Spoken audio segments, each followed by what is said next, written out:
Alright, I just want to get into it for you guys today. Um, Basically, we are just going, I'm not going to be pausing on the augments for this video.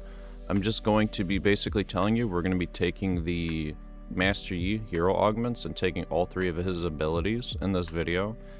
And I think I found the easiest way for lower elo people to climb, and I'm probably going to abuse this all the way into Masters this set before they nerf it. Every set you can discover like new things at the start that not a whole lot of people are playing or doing. And right now I think it's, because one, nobody's ever liked Master Yi coming over from the MOBA, which I do. I love Master Yi. He's probably my most played character. He's really fun. And just having Master Yi with all of his combat summoners or combat augments this set, and the challenger trait, you're really able just to snowball early stages, like stage 2, stage 3, as long as you get some of those challenger graded units out there, and just be able to just giga win.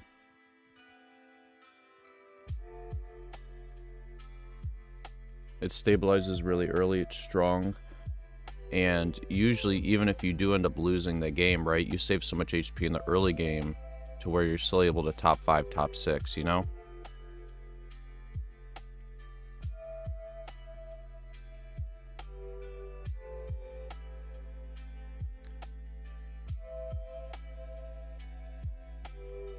So not always are you guys going to be able to get out perfect synergies. In this case, it's not bad to rock a second Aurelia. You just have to understand it's a meat tank, right?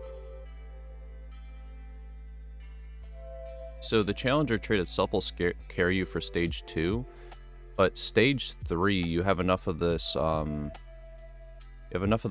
stacking up to the point where it's like provides for itself, right? So I think like right now it gives like 8% attack speed, which is like a long bow or a recurve bow or some shit.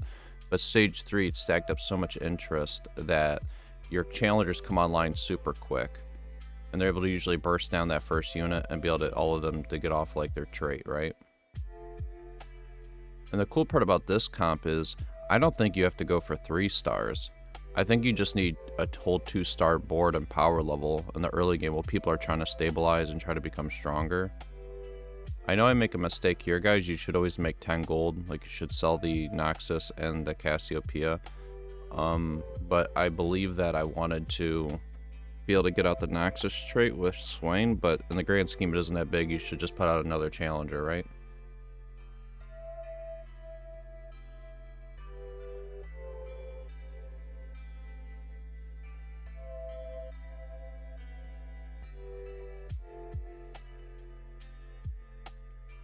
In this case, we were looking for the, I believe it's the Callista on this carousel here with the chain vest.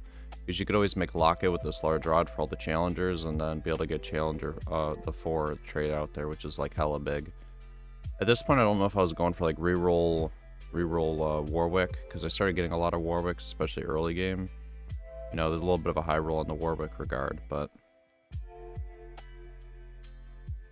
And if you see my positioning here, I put the Warwick behind the Swain, because whoever is going to aggro first is going to hit the Swain, and allows my Warwick to actually wrap.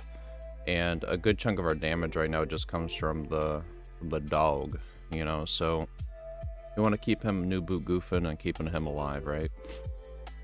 This is what I mean by we're staging all win streak and all of stage 4. Now, here's something to consider, right?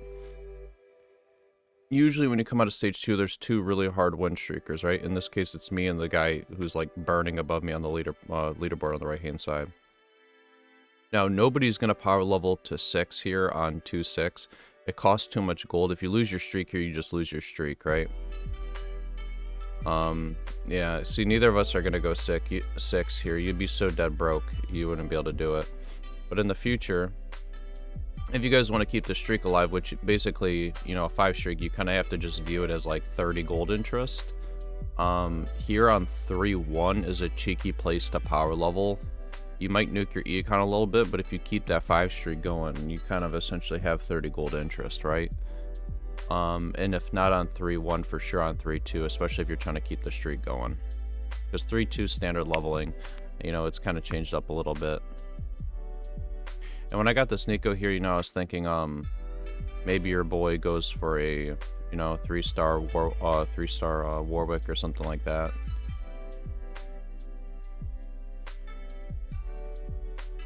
I was thinking for sure I would go for the Warwick.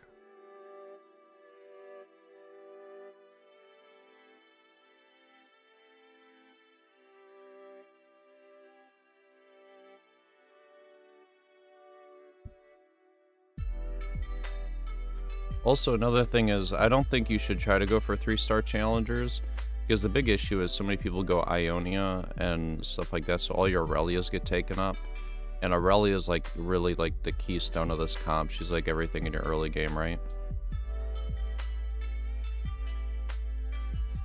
I'm very confident I'm gonna win this combat, guys. In all actuality here, you should sell the, you should sell the Warwick and put out like another unit that you think would be a bit better, so you can keep the 50 interest. Even if you lose, you know, you're still snowballing, because there is variance in this game. You could lose, you know, this guy just hit 3-star Poppy.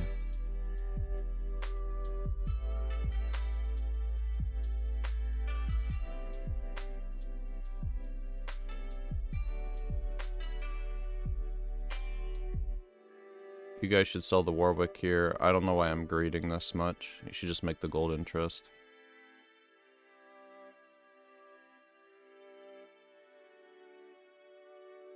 And the reason why we position like this is Samira does like that little stutter jump shit. So it's kind of better to put her off to the left and have Cassiopeia kind of backlined. You don't want her like slithering up on him and like RKOing out of the woodwork, you know? You kind of want her to chill in the backline doing her own thing. This guy already has an Aphelios too because of Recombobulate, which is like pretty damn good for him.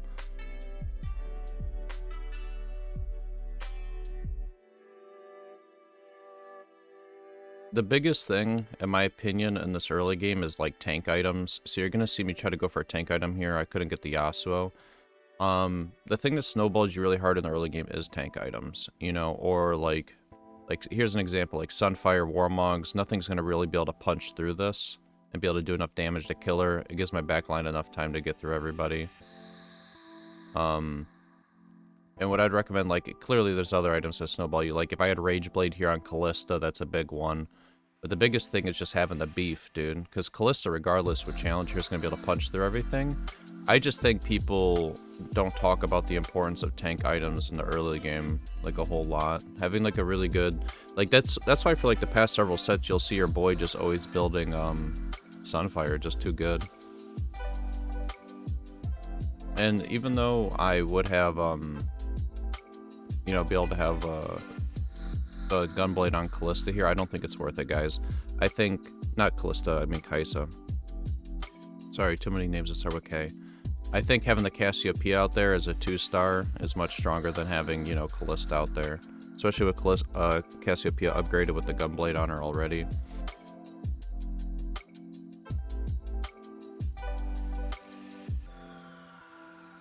And we're just going high and wide, guys.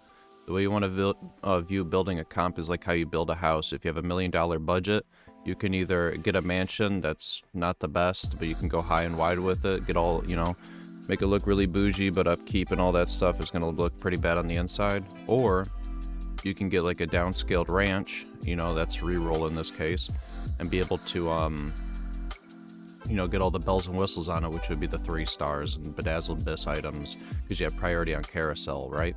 So that's how you want to view building a comp, is like building a house, guys. As you can see here, I'm starting to build items I think would be good on Callista, on Cassiopeia, because right now Cassiopeia is just an item holder.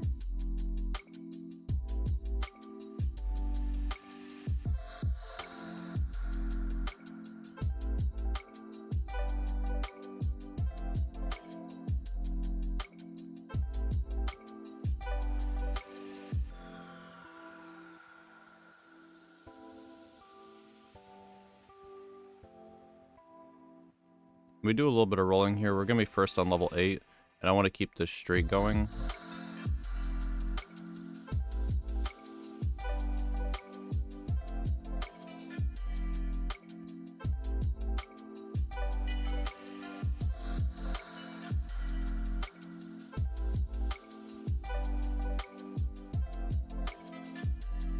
And this is what I mean by, guys, snowballing and stomping a lobby. With this new Master Yi trait, and if you keep this win streak going and you just keep power leveling it, you know, even if we let's say we lost every combat to the end of the game, we're still gonna get top 4 because everybody's so low HP. Even if they stabilize harder now with the rerolls, as you can see here, even if we do take losses, we're not gonna take like substantial losses to the point where we're gonna be taking like 20 a turn or something. We're only going to lose by a unit or two, right?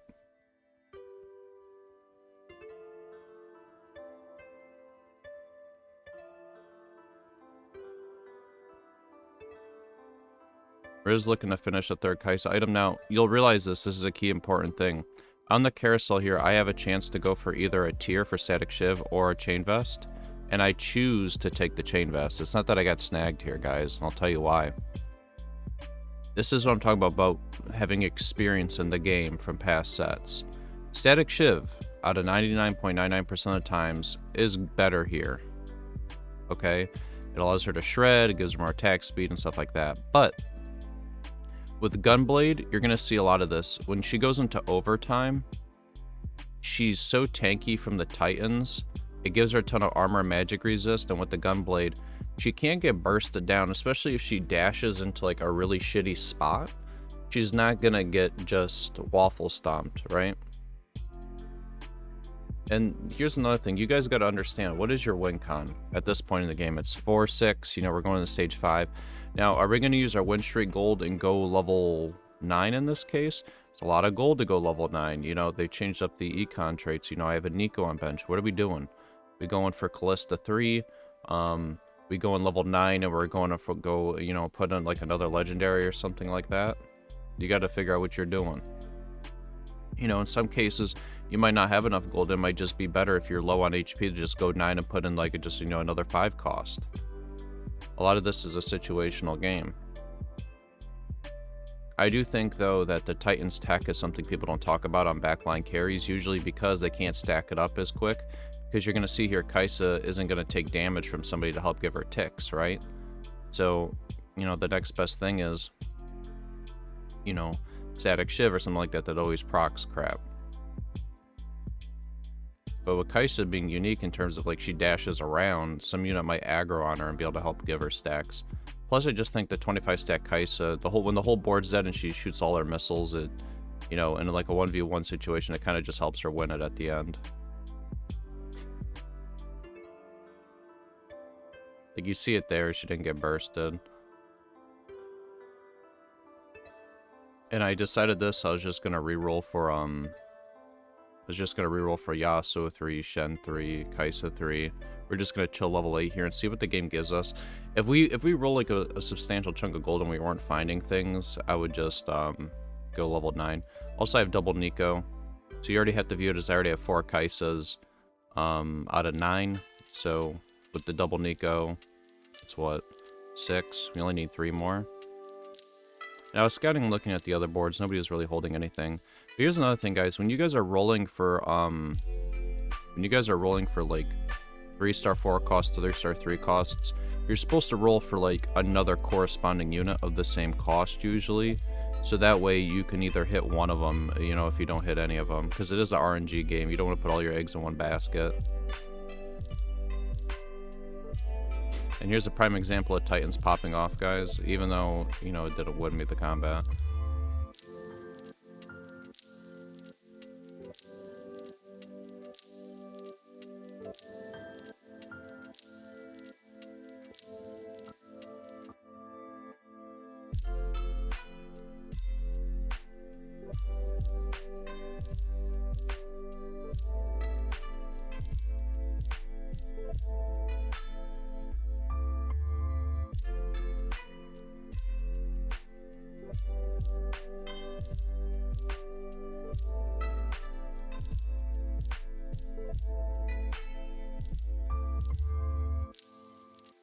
And the biggest thing I tell you guys is be calm here. Don't overroll like I'm about to do here. Just chillax. I know we were like you know,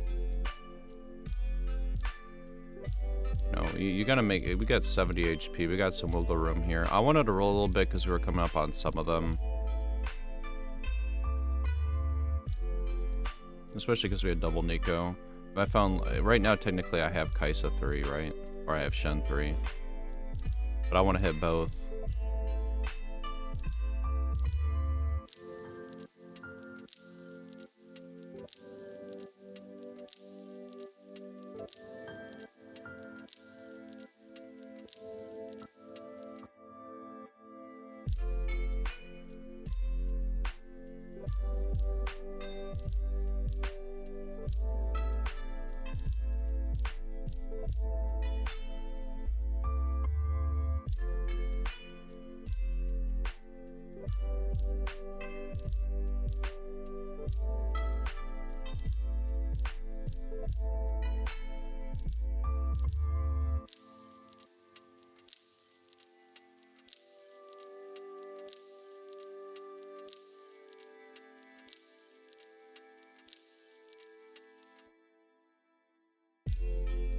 Gotta put the squad together, dude.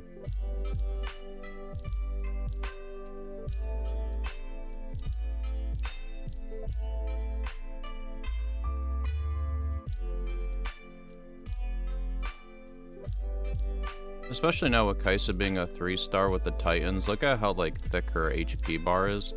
Very rarely are you gonna ever be able to burst her through that.